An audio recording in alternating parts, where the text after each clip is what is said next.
So several of my friends have asked if I'd be interested in making bread videos and then putting them online. The answer is yes, but I was nervous and afraid that I'd be weird. And the thing about it is that you just find out how weird you are because you're rewatching yourself over and over on camera, and you're weird. You don't realize how weird you are until you start filming yourself in an empty kitchen in silence. So, without any more weird buildup, let's make an artisan loaf. First thing we got is a poulish. Now essentially what this is 100 grams of whole wheat flour and 150 grams of all-purpose. We're gonna take 5 grams of yeast. Don't freak out, this is just instant yeast. I'll link the brand in the bottom, but it's the same one you've seen at the store your entire life. So just sprinkle this on top. And then to that, we're going to add 400 grams of warm water. And this temperature, I could temp it and it would be a lot more accurate, but just to be honest, I usually go for like baby bath water, like not gonna burn your flesh, but warm. We're gonna put that on top of the flour and the yeast. There we go. And then get your hands ready, it's gonna get messy. I usually just mix this until all the flour is incorporated and you've got a nice soupy mixture. You cover this poulish with a Christmas hand towel, it's essential, and let it rest for about 30 minutes. We'll be right back. We'll be right back. We'll be right back. Also, you learn weird quirks, like that you do this with your hands a lot. Had no idea. Sorry. While we're waiting on the poulish, I'm gonna go ahead and show you what else our bread is comprised of. We've got 150 grams of AP and an additional 100 grams of whole wheat and then 12 grams of just regular kosher salt. Go ahead and incorporate all that. And no, I don't really use utensils when I'm baking, except for my bench scraper at the very end. But it's kind of because I'm lazy and I don't really like washing tools. It's time to get messy. And I don't know if you can tell, but we've got lots of little bubbles starting to form on the top and it smells yeasty. So let's go ahead and sprinkle our flour and salt mixture over the top.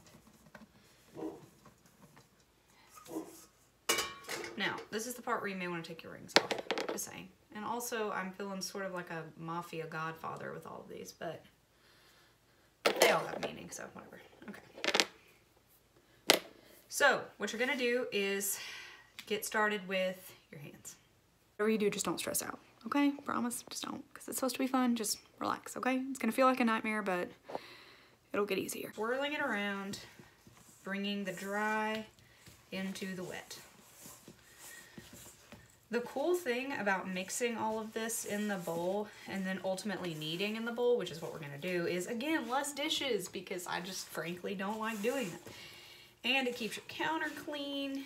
You don't have to worry about whatever mystery thing your toddler put on the counter last, or the taste of some type of cleaning chemical in your bread. So, okay, now look, this is the part where you're gonna get stressed, okay? Don't get stressed, seriously, don't. But look, I know. You're stressing, I can tell. Calm down. So if you didn't freak out and you're still there, this is where your bench scraper comes in. I usually like to kind of just squeegee that off. Squeezy that shit off there. Oh, sorry. Whoop, there she is. Anyway, squeegee it off. Get it off. Now that you have the majority of it off your hand, we're going to start pressing and folding. Pressing and folding. Bringing the outside in.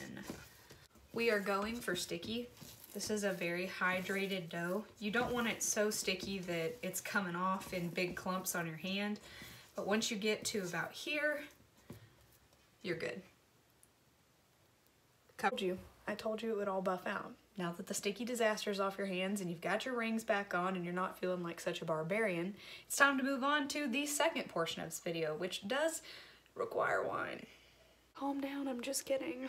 I would never condone drinking in the middle of the day. We've got our dough.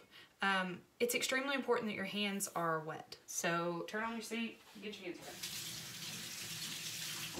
Try not to make it scorching hot because it will affect the yeast, but you don't want it freezing cold because that's just uncomfortable. So we're gonna pick her up underneath the sides here, stretching the dough as we pull, and then fold it down.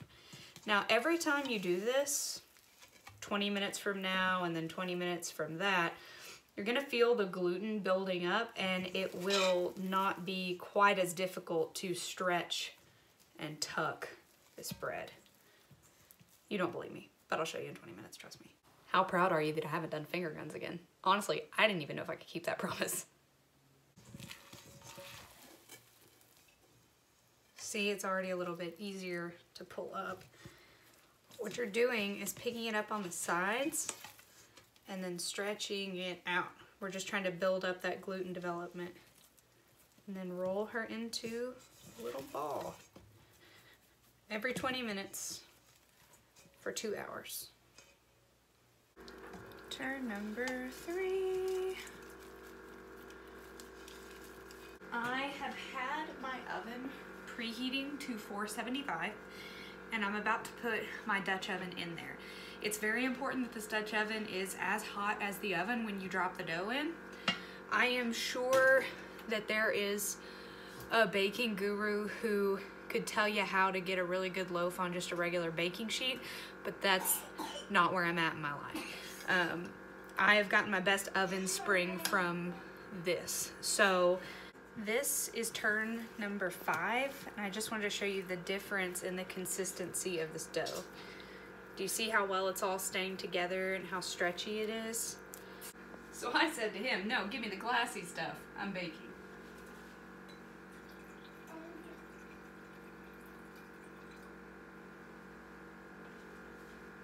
Overall, I think the most important thing to remember is just to take it really seriously, okay?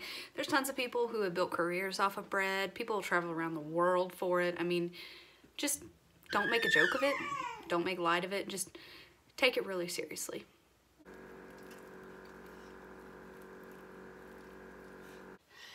A lot of people have a lot of opinions on this step, but I find that this makes it a little bit easier. I take the parchment paper and put down a little bit of flour. We do not want the dough to stick to the parchment, but we also don't want it to be all over the place and covered in flour. Next, we will scoop out our dough and gently place it on the parchment. Now, I like to take a little bit of flour at this part and just very, very gently dust the top and then smooth it out. You can always add more, so don't go too crazy at first. Now, take your bench scraper and gently push the dough and turn. What you're trying to do is tuck the edges in tightly and create a ball. By doing so, you are aiding it in having oven spring, which means it's going to be rising upward. Once you have it in a ball, take your knife, which you probably have something really fancy, and I do too, but I don't know where mine is. So anyway, alas, this is what we're using. We're going to just barely cut the top of the bread. The reason we're doing this is so that whenever it starts to build up, it doesn't just bust out of anywhere. We've given it a place to expand rather than it just choosing where it wants to expand. This part's kind of dangerous, okay? So please, oh please be careful. Grab your oven mitts and take out your 475-degree Dutch oven. Remove the lid. And very quickly, but carefully, pick up your bread and lower her in, making sure to try to press down the parchment paper slightly away from the dough. Otherwise, whenever it bakes and the bread expands, it'll be like wop, wop, wop, wop, wop, wop around it and look like a little flower, which, I mean, unless that's what you're going for, you don't want. Put the lid back on, put her back in the oven and bake her at 475 for 40 minutes. Remove the Dutch oven, take off the lid, hopefully not die of disappointment because it didn't spring, and then put it back in the oven without the lid for 20 minutes for browning. Yay! She sprung. Look at her being all springy. All right, let's put her back in there for 20 minutes to brown.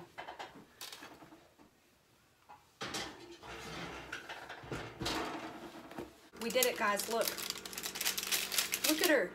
She's perfect. Look at her nice crispy exterior.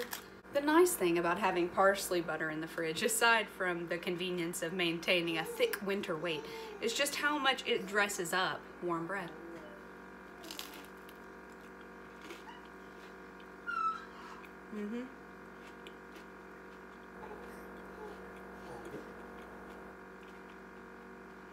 I gotta tell you, the only thing weirder than watching yourself on camera is eating on camera. It really keeps you humble.